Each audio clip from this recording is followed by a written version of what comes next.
누군가가 저에게 어떻게 하면 천국에 갈 수 있는가? 라고 하는 것을 물은 적이 있습니다. 천국이라고 하는 것은 우리가 하나님 나라라는 말하고 동일하게 사용이 됩니다. 성경을 보면은 마태복음에서는 천국이라고 했고 마가복음이라든지 누가복음 이런 곳에서는 하나님 나라 이렇게 이야기를 하고 있어요. 둘 다 같은 의미라는 것입니다. 근데 마태의 경우에는 하나님이라는 말을 함부로 잘 못했기 때문에 그래서 하나님 나라라는 말 대신에 천국이라고 이야기를 했고요. 마가복음에서부터는 이제 하나님이라는 말을 자유롭게 사용을 했기 때문에 하나님 나라라는 말을 사용하고 있습니다. 근데 성경의 두 본문을 그 본문들을 비교를 해보면은 하나님 나라와 천국은 같은 곳이다 하는 것을 알 수가 있습니다. 그럼 우리가 천국이라고 하는 곳이 어떤 곳이에요? 일반적으로 김밥 천국. 천국 하면은 김밥 천국 이야기 많이 하잖아요. 아니면은 물 천국, 얼음 천국. 천국이라고 할 때에 무슨 의미로 받아들이느냐 하면은 뭔가가 많다, 풍성하다라고 할 때에 천국이라고 이야기를 합니다. 그런데 성경에서는 천국이라고 하는 것이 단순히 풍성하다는 그런 의미가 아니고 하나님께서 계신 나라, 하나님께서 통치하시는 나라를 하나님 나라 혹은 천국 그렇게 이야기를 하고 있다는 것입니다. 그러니까 천국이라고 하는 것은 어떤 나라이냐 하면은 하나님 나라, 하나님께서 계시고 하나님께서 통치하시는 나라를 천국 혹은 하나님 나라라고 이야기한다는 것입니다. 자, 그러면은 그 하나님 나라에 많은 사람들이 가고 싶어 하잖아요. 당신 천국 가고 싶습니까? 그 많은 사람들이 당연하죠. 이렇게 이야기를 합니다. 그러면은 어떻게 하면 천국에 갈 수 있는지 압니까? 라고 질문을 하면은 많은 사람들이 착한 일을 하면은요. 그러면은 천국에 갈 수 있을 것입니다. 라고 대답을 해요. 착한 일이 과연 뭘까요? 그리고 착한 일을 하면은 천국에 갈 수 있을까요? 만약에 죄를 지었는데 착한 일을 하면은 천국에 갈 수 있을까요? 나쁜 짓을 많이 했는데 착한 일을 하면 천국에 갈 수 있을까요? 어떤 사람은 나쁜 짓을 지은 것보다 착한 일을 많이 하면은 더 많은 착한 일 때문에 나쁜 짓이 상쇄가 되고 천국에 갈 수 있다라고 이야기를 합니다. 그건 사람의 생각이지요. 사람의 기준에서 그런 거죠. 자, 카자흐스탄에 우리 한국 사람들이 들어오려면은 옛날에는 초청장이라는 것을 받아야 됐습니다. 누군가가 여기에서 초청을 해줘야 되는 거예요. 그러면 그걸 받아가지고 카자흐스탄에 비자 신청을 하고 이쪽으로 들어올 수가 있었습니다. 이 동남아라든지 이쪽에 있는 나라들도 한국에 가고 싶으면 그냥 비행기 타고 가면 되는 것이 아니라 한국으로부터 특별한 여행 허가서 같은 초청장을 받아야 됐어요. 초청장을 받고 그것에 근거해서 비자를 신청을 하는 거지요. 우리가 하나님 나라에 들어갈 때에도 마찬가지입니다. 초청장이 있어요. 하나님께서 우리를 초청하신다는 거죠. 그러면 우리가 그걸 받고 일을 처리를 하게 되겠죠. 자, 그런데 초청장을 받고 하나님 나라를 간다.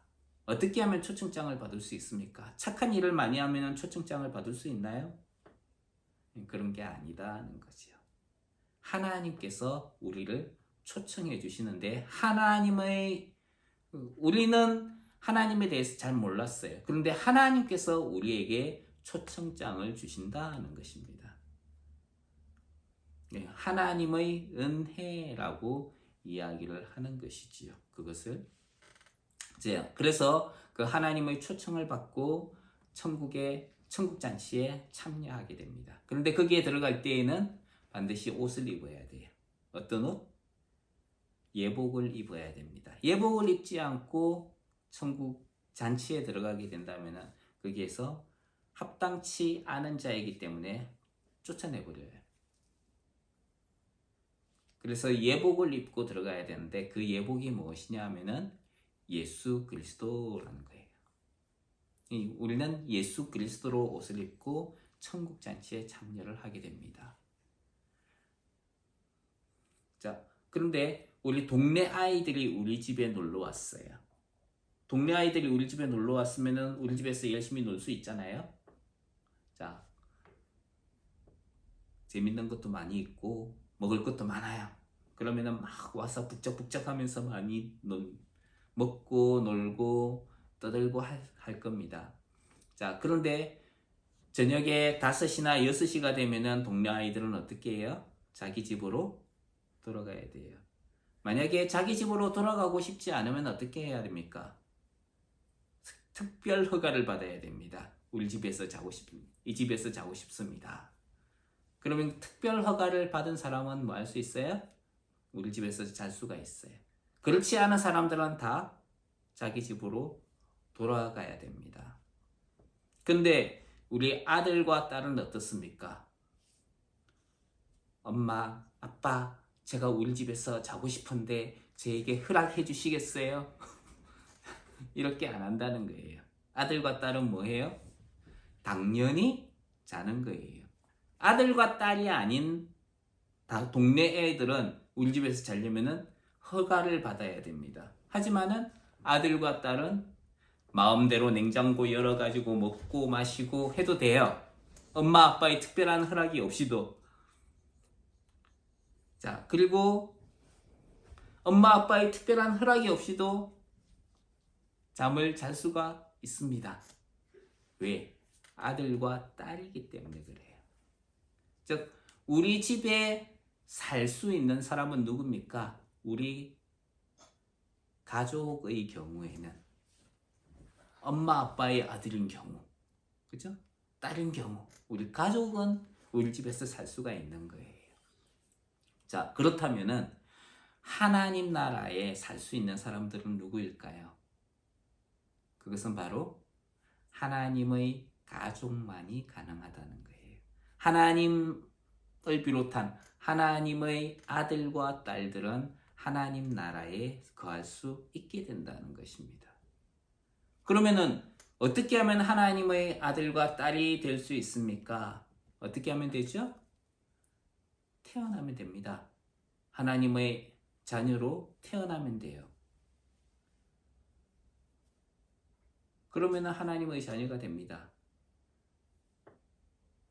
그럼 만약에 우리 자녀로 태어나지 않았다. 그러면 어떻게 해요? 우리가 이 아이를 내 아이로 삼고 싶습니다. 그걸 뭐라 그래요? 입양이라고 그러죠. 입양이라는 절차를 통해서 우리 가족으로 받아들이면 돼요. 그럼 하나님이 우리를 하나님의 가족으로 삼고 싶어 해요. 그러면 어떻게 합니까? 하나님의 가족으로 입양해버리는 거예요. 어떻게 하면 하나님의 가족으로 입양이 될까요? 성경에 보면 이렇게 이야기를 하고 있습니다. 영접하는 자, 곧 그 이름을 믿는 자들에게는 하나님의 자녀가 되는 권세를 주셨으니. 그러니까 어떻게 하면 하나님의 자녀가 된다고요? 영접하는 자. 하나님께서 보내주신 예수 그리스도. 예수 그리스도를 믿는 자들은 누구든지 하나님의 자녀가 된다는 것입니다. 그래서 우리가 하나님의 자녀가 되는 방법은 예수님을 영접하고 믿는 것이지요. 그래서 우리는 믿음으로 하나님의 자녀가 되는 것입니다. 그러면 우리는 어디로 갈 수 있어요? 어디에 살 수 있어요? 하나님 나라에 살 수 있게 된다는 것입니다. 그러면은 우리가 이제는 세상의 자녀가 아니라 누구의 자녀입니까? 예수님을 믿는 자들은 누구의 자녀예요? 하나님의 자녀라는 거예요. 하나님의 자녀라면 이제부터 우리는 하나님의 자녀답게 살아야 된다는 거예요. 하나님의 자녀로서 이 세상을 살아야 된다는 겁니다. 그런데 하나님의 백성들이 하나님의 자녀답게 못 살 때에 어떤 일이 벌어질까요? 세상은 타락 가운데로 달려가게 된다는 것입니다. 그런 일들이 역사 가운데에서 비일비재하게 일어났었어요. 이스라엘 백성들이 하나님의 자녀, 하나님의 백성이라고 하는 그들이 하나님의 백성답게 살지 못했을 때, 하나님의 백성으로 살지 못했을 때 하나님은 그들에게 진노하시고 그들을 포로 잡혀서 끌려가게 하셨습니다. 예수님을 믿는 교회들이 올바로 서 있지 못했을 때에 그들은 중세 암흑기라는 그런 긴 시간을 보내야 됐어요. 긴 시간이 끝나고 1517년에 하나님께서는 영적인 개혁을 할 수 있도록 해주셨습니다. 그래서 나온 것이 개신교라고 하는 교회예요. 개혁주의 교회들이지요. 하나님 앞에서의 그들은 우리가 하나님의 말씀으로 돌아가야 된다. 하나님 앞에서 우리는 오직 믿음으로 살아야 된다. 결단하면서 영적인 개혁을 시작했던 것입니다. 그것이 10월의 마지막 날에 있었던 인류의 역사 가운데 있었던 일입니다. 오늘이 10월의 마지막 날이지요. 이 이야기 하면은 누군가 노래를 부를 수도 있어요. 그렇죠? 근데 중요한 것은 영적인 개혁이 그날에 시작이 되었다는 거예요. 그리고 그 운동은 지금도 계속되고 있다는 것입니다. 하나님 앞에서의 영적인 개혁은 우리가 하나님의 자녀로서 어떻게 살 것인가 하는 것을 깨닫게 해줍니다. 하나님 앞에서의 영적 개혁은 예배와 삶으로 드러나게 되는 것입니다. 하나님 앞에서 예배하는 것을 우리는 개혁해야 되고, 그리고 우리가 이제까지 잘못된 삶을 살았던 것을 회개하고 그것을 고치고 바꾸어 나가야 되는 거예요. 회개라는 말은 결국에는 개혁이에요. 이제까지 틀에 갇혀 있던 것을 깨치고 나오는 거죠. 우리는 옛날에 이스라엘 백성들은 부자는 하나님으로부터 복을 받은 자들이다. 그런 개념을 가지고 있었어요. 하나님으로부터 복을 받은 사람들은 부자다.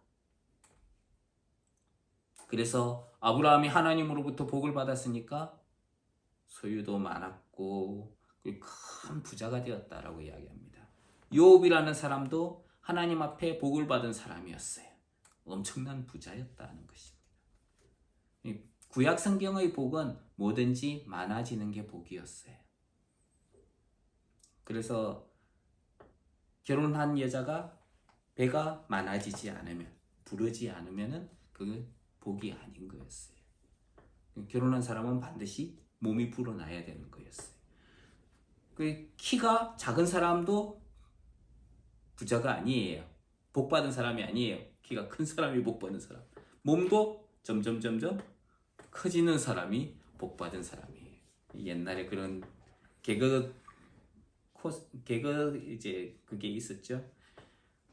복 받은 자들아 그러면서 뚱뚱한 사람이 나와가지고, 자, 아무튼 뭐든지 많아지는 것이 복이었습니다. 구약 시대에는. 근데 예수님께서 오셔가지고 그런 이야기를 했어요. 어떤 부자 청년이 막 따라왔습니다. 제가 어떻게 해야 영생을 얻겠습니까? 그러자 예수님이 이야기를 하셨죠.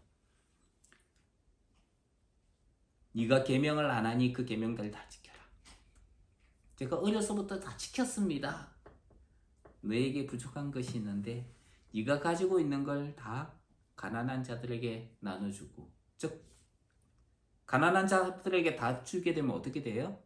자기는 가난하게 되는 거예요. 다 나눠주고 나를 쫓아라. 그래서 이 사람이 부자였기 때문에 아주 큰 고민을 했다라고 이야기를 합니다. 예수님께서 이야기하셨어요.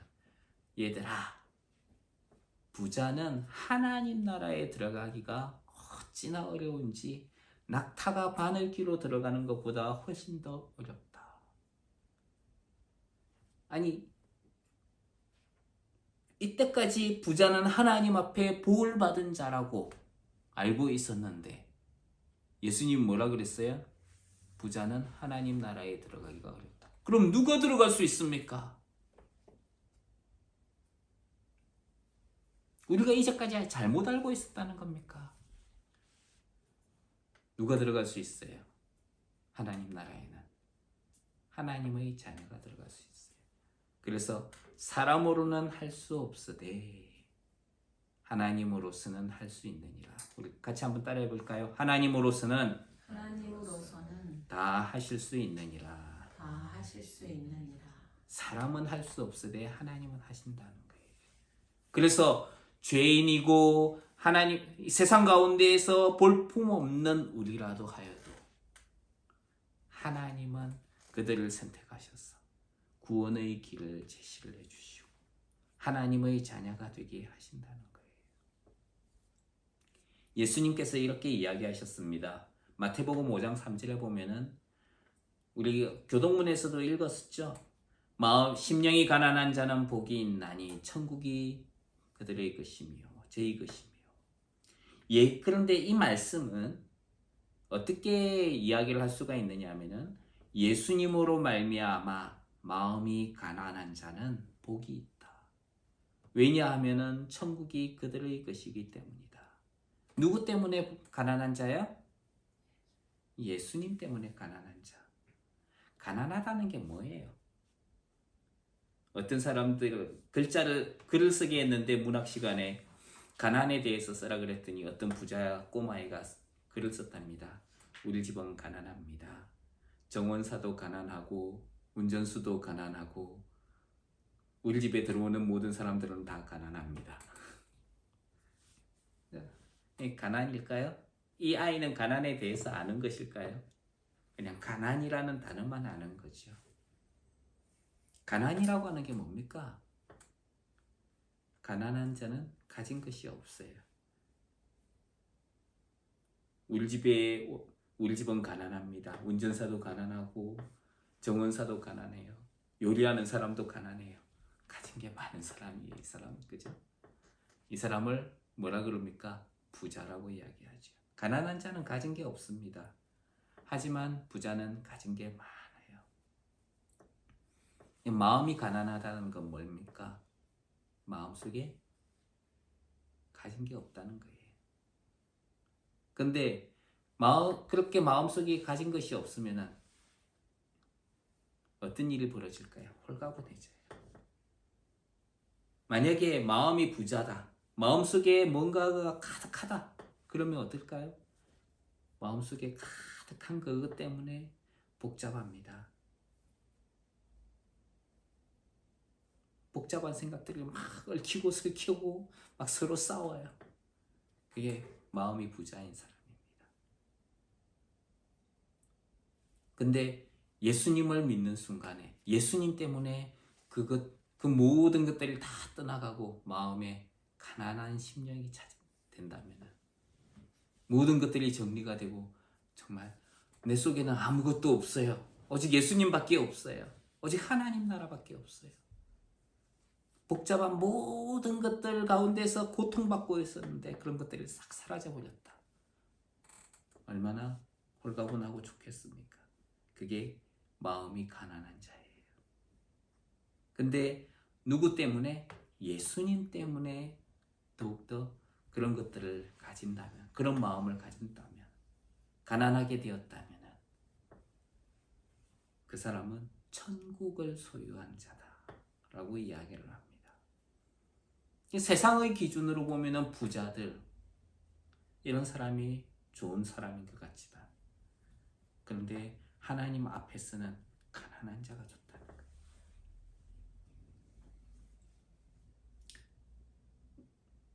이야기가 나왔으니까 그 다음 심령이 가난한 자는 복이 있나니 천국이 그들의 것이며 애통하는 자는 복이 있나니 왜? 슬퍼하는 게 복이 있습니까? 예수님 때문에 슬퍼하는 자들은 복이 있다. 왜? 하나님께서 그들에게 찾아가서 위로해 주실 것이기 때문이다. 의에 줄이고 목마른 자는 복이 있나니 그들이 배부를 것이다. 하나님께서 채워주실 것이다. 그러니까 지금 우리가 당하고 있는 어려움과 그리고 고달픈 현실 가운데 예수님 때문에 그런 어려움들을 당하고 있다면 하나님께서 채워주실 것이기 때문에 그것 때문에 그것을 바라보고 슬퍼하지 마라. 하나님이 채워줄 거다. 그걸 기대하라는 거예요. 하나님께서 채워주실 것을 기대하는 사람들이 되라. 주님은 그렇게 말씀하시는 것입니다. 하나님께서 채워주실 것을 바라보고 예수님으로 인해서 기뻐하고 즐거워하는 저와 여러분이 되시기를 주님 이름으로 축원합니다. 주님은 제자들에게 너희는 세상의 소금이다 라고 이야기하셨어요.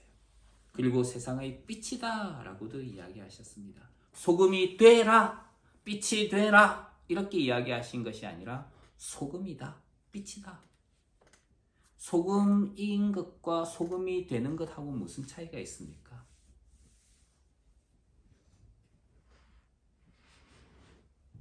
무슨 차이가 있죠?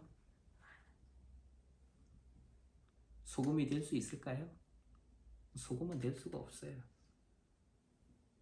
소금으로 태어나야 됩니다.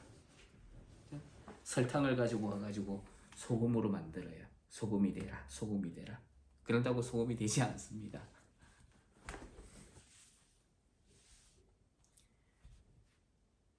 소금이 되라고 이야기한 것이 아니라 너희는 소금이다 라고 하셨어요. 정체성 그 자체예요.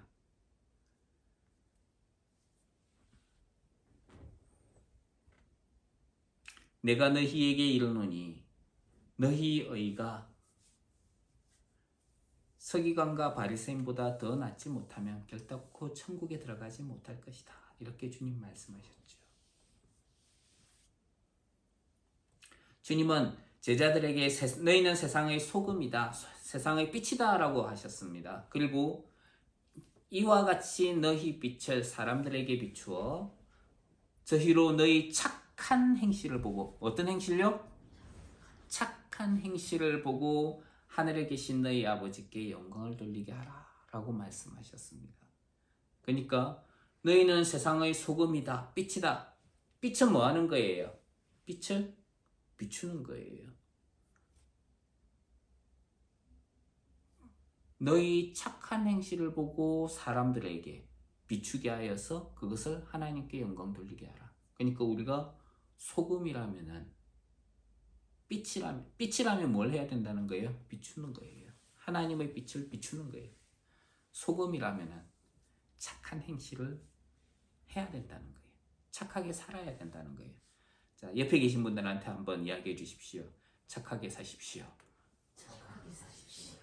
그러나 주님께서는 그렇게 이야기하지 않으시지요? 옆에 있는 사람이 아니고 자기 자신에게. 자, 자기 가슴에다가 손을 얹고 자기 이름을 부르면서 착하게 살자. 자기 이름을 부르면서 이야기해 주십시오. 민수야, 착하게 살아.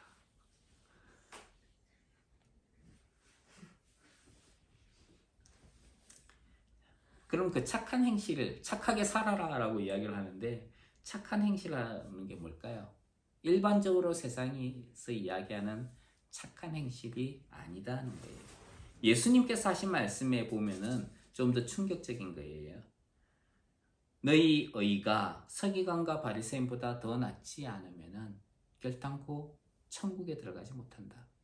그러니까 서기관과 바리새인들이 하는 것보다 훨씬 더 의롭게 사는 것, 그것을 착하게 산다라고 이야기를 한다는 거예요. 서기관과 바리새인들이 그 당시에 얼마나 의로운 모습을 보여줬는지 알 수 있습니다. 그 사람들은 금식도 자주 했어요.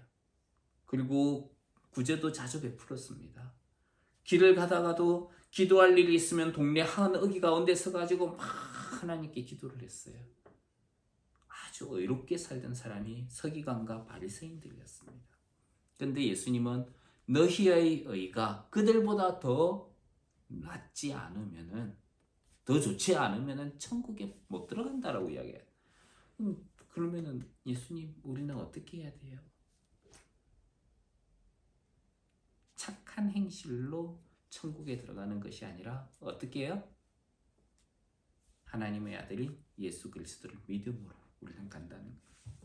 자, 그렇다면 우리가 마음대로 살아도 되는가? 예수님은 착한 행실로, 너희가 소금이니까 착한 행실로, 소금에 해당하는 착한 행실로 빛으로, 너희는 빛이니까 그것을 비추어라. 우리 착하게 살아야 되는 거예요. 그럼 착하게 산다는 것이 뭐냐? 율법에서면 바리새인과 서기관들은 율법에서 보면은 의로운 사람들이었어요. 율법은 살인하지 말라 이렇게 딱 이야기를 하고 있습니다. 그래서 이 사람들은 살인해요, 안 해요? 살인을 안 저지릅니다. 내가 살인이라는 행동을 하지 않았으면 하나님의 말씀을 지키고 살인하지 않은 사람이에요. 율법에서 시킨 대로 이 사람은 살고 있는 거예요. 살인을 안 했기 때문에. 그래서 율법의 기준으로는 이 사람은 율법을 지키는 사람입니다. 그래서 이것을 율법에 근거해서, 꼬리표가 율법에 근거해서 그는 살인하지 않은 사람이다. 의로운 사람이다. 근데 예수님께서 뭐라 그랬어요? 너희 착한 행실이, 너희의 의가 그들보다 더 뛰어나야 된다. 아니 그러면은 그 사람들 살인하지 말라 그래서 안 죽였는데 그럼 우리는 어떻게 하라는 겁니까? 예수님께서 착한 행실을 말씀하셨을 때 우리가 착하게 살아야 된다. 그것을 말씀하신 것이 아니라 그 이상의 것을 말씀하고 있다는 거죠. 더 완전한 하나님의 의를 말씀하고 있는 것입니다. 그 뭡니까? 그 율법의 의미는 형제에게 노하는 것과 욕하는 것도 똑같은 살인이다. 사람을 죽이지 않는 것만 살인하지 않는 것이 아니라 형제에게 욕하는 것, 형제에게 화를 내는 것, 이런 것도 다 살인에 포함이 된다는 거예요. 그러니까 그런 것도 하지 마라. 그러면요, 형제와 화목하게 잘 지내야 된다.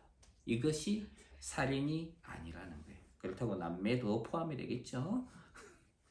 자, 지체 간의 화목을 지키는 것이 중요하다는 것을 말씀하고 있습니다. 이것이 율법의 진정한 의도이고 예수님께서 말씀하신 착한 행실이라는 거예요. 이것이 우리의 마음과 자, 그럼 이 착한 행실을 하기 위해서는 어떻게 해야 됩니까? 선한 마음, 선한 양심을 가져야겠죠. 그리고 그 선한 마음이 시키는 대로 살아야 됩니다. 그런데 이것이 우리의 생각일 수도 있어요. 문화에 따라서 지배를 받는 우리의 양심일 수도 있습니다.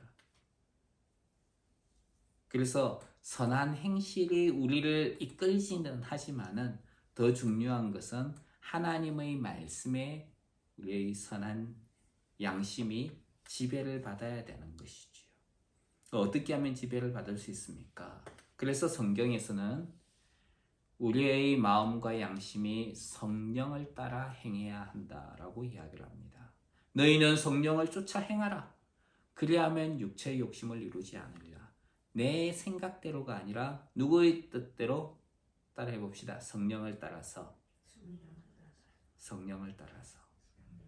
하나님의 영이 시키는 대로 해야 된다는 거예요. 그러면은 우리가 어떻게 하나님의 영의 인도하심을 받을 수 있습니까? 하나님의 영에 민감하게 반응해야 되는 거예요. 영적 개혁을 시작했던 이스라엘 백성들은 자기들의 성읍에 거주하기 시작했습니다. 그런데 백성의 지도자들은 자기 성읍이 아닌 예루살렘에 거주했다라고 이야기를 합니다. 왜 그랬을까요? 그들은 백성들에게 모범을 보이기 위해서였습니다. 예루살렘은 아주 중요한 성읍이었죠. 예루살렘은 하나님께서 세우신 성전이 있는 곳입니다. 그리고 백성들의 삶의 근간이 되는 곳이 예루살렘입니다. 아직도 대적의 위협이 도사리고 있는 곳이 예루살렘이었어요. 근데 백성의 지도자들은 그런 예루살렘에 거하기로 작정을 했다는 거예요.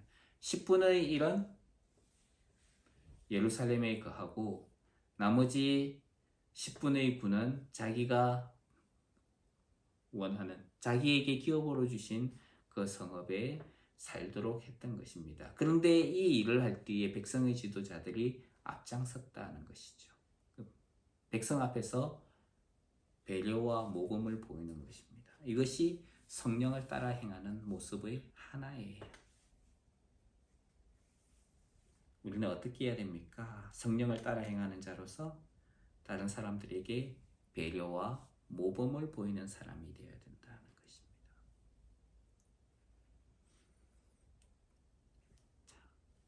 그리고 백성들은 위협을 무릅쓰고 예루살렘에 거주하려고 하는 이들을 위해서 무엇을 해줬어요? 백성들은 복을 빌었다라고 이야기를 합니다. 복을 빌었다는 것은 무엇을 이야기를 합니까? 그들을 위해서 기도해 줬다. 하나님께서 이들을 지켜주십시오.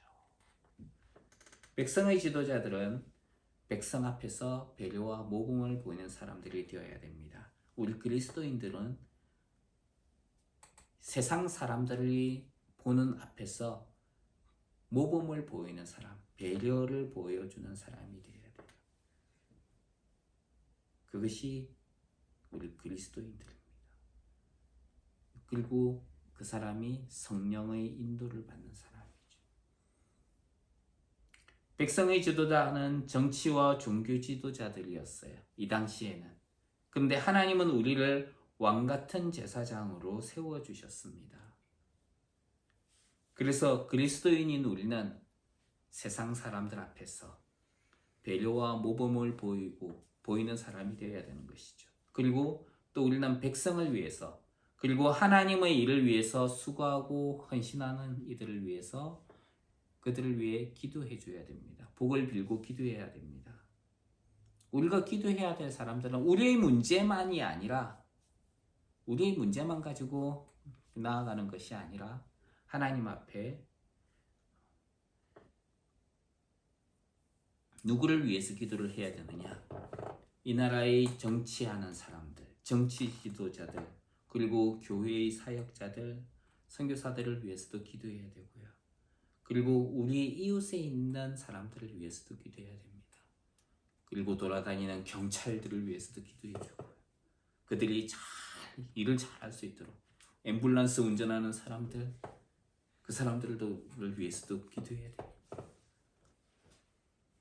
주님은 너희가 그 집에 들어가면서 그 집이 평안하기를 빌라라고 하셨습니다. 그래서 우리 그리스도인들은 뭐 해요? 어느 집을 방문하든지 기도하지요. 하나님, 이 집에 하나님의 평강이 함께 하기를 바랍니다. 그래서 그리스도인들은 첫 번째로 배려와 모범을 보이는 사람들이고 두 번째로는 기도하는 사람, 세상을 축복하는 사람들이 되어야 된다는 것이죠. 하나님은 세상 가운데에서 나를 위해서가 아니라 하나님을 위해서 우리가 살기를 원하십니다. 그래서 우리는 세상을 바라보는 관점을 바꿔야 합니다. 세상의 문화와 시각으로 세상을 보는 것이 아니라 하나님의 마음으로 세상을 바라보아야 하는 것이지요. 그래서 성령 안에서의 성령의 인도를 받는 사람은 하나님의 마음을 가지고 하나님의 관점으로 세상을 보는 사람이에요. 우리는 아직 이 세상 가운데 거하고 있습니다. 아직 하늘나라에 아직은 이르지 못했어요. 그런데 우리가 있는 이곳은 하나님께서 하늘나라에 이르기까지 잠시 우리에게 맡겨주신 곳입니다. 여기는. 그렇다면 우리는 이 땅을 예루살렘처럼 생각하고 하나님께서 우리에게 주신 유업으로 생각하고 이 땅에 있는 동안 맡겨진 일을 잘 감당하는 사람들이 되어야 될 것입니다. 옛날에 예수님께서 그런 이야기 하셨죠. 각각 종들에게 돈을 주고 한 데나리온씩 돈을 주고 장사를 하게 했는데 그것을 가지고 장사를 해서 5데나리온 남긴 사람, 3데나리온 남긴 사람, 그 사람들을 칭찬해 줬어요. 착하고 충성된 종아, 잘하였다. 네가 작은 것에 충성하였음에 큰 것으로 너에게 맡기겠다. 그렇게 칭찬해 줬습니다. 잠시 우리는 이 땅에 거하면서 하나님께서 우리에게 이것을 잘 관리하라고 맡겨주신 겁니다. 그러면 이걸 우리가 잘 관리를 해야겠죠. 내가 일하는 일터도 그렇고요. 공부를 하는 학교도 그렇고 내가 살고 있는 집도 그렇고요. 맡겨진 일들을 잘 관리해야 됩니다. 우리가 앞으로 살게 될 곳은 육에 속한 영역이 아니에요. 그렇지만은 이곳에서 우리가 그것을 잘 하게 된다면 이곳이 연습하는 곳이라고 생각하십시오. 그러면은 앞으로 우리가 이르게 될 곳은 하늘의 예루살렘이에요. 그리고 거기에는 장자들의 총회가 있습니다. 그 총회에서 세상을 어떻게 이끌어 나갈 것인가 회의를 해요. 하나님 앞에 우리는 나아가게 될 것입니다. 그때 경험이 없다면 잘 못할 수도 있겠죠. 우리에게 지금 맡겨주신 것들 우리가 잘 감당하는, 그래서 잘 돌보고 보살피는 저와 여러분이 되길 주님 이름으로 축원합니다. 이스라엘의 나머지 백성들은 하나님께서 주신 자기 기업으로 돌아갔어요. 하나님께서 우리를 보내시는 곳은 교회만이 아닙니다. 하나님은 우리를 삶의 처소로 보내세요. 예루살렘에 누가 거주했습니까? 10분의 1만 거주했어요. 나머지 10분의 9는 자기 기업으로 돌아갔습니다. 우리가 살아야 할 곳도 마찬가지예요. 세상 속에서 우리는 살아가는 거예요. 그 속에서 우리는 하나님의 백성임을 드러내면서 하나님의 선한 빛을 드러내는 자로 살아야 하는 것이지요. 예루살렘에 살았던 사람들 중에는 베냐민 자손도 있습니다. 원래 예루살렘은 유다에게 주어진 기업이었는데 나중에 유다가 베냐민 지파에게 기업으로 넘겨주었어요. 그래서 사실 예루살렘은 베냐민에 속해 있는 땅입니다. 예루살렘을 유다가 유업으로 받았지만은 베냐민과 함께 나누게 된 것은 큰 의미가 있습니다. 베냐민 지파에서 누가 나왔어요? 이스라엘의 첫 번째 왕인 사울이 나왔어요. 유다 지파에서 누가 나왔습니까? 사울 다음 왕인 다윗이 나왔어요. 이것을 통해서 우리가 무엇을 알 수 있느냐? 하나님은 유다나 베냐민이나 다 유업에 참여할 수 있게 해주셨다는 것입니다. 다른 말로 하자면은 예수 그리스도를 믿는 사람들은 유대인이나 베냐민이나 유대인이나 이스라엘 백성이나 유대인이나 이방인이나 다 동일하게 믿음으로 유업을 받게 하신다는 거예요. 다 유업을 받게 하시는데 어떻게 해요? 믿음으로 받게 하신다는 것을 알 수 있습니다. 그래서 그리스도 안에서 구원을 얻는 것은, 하나님 주시는 유업을 얻는 것은 유대인이나 이방인이나 헬라인이나 종이나 자유자나 남자나 여자 없이 다 그리스도 예수 안에서 하나라고 이야기를 합니다.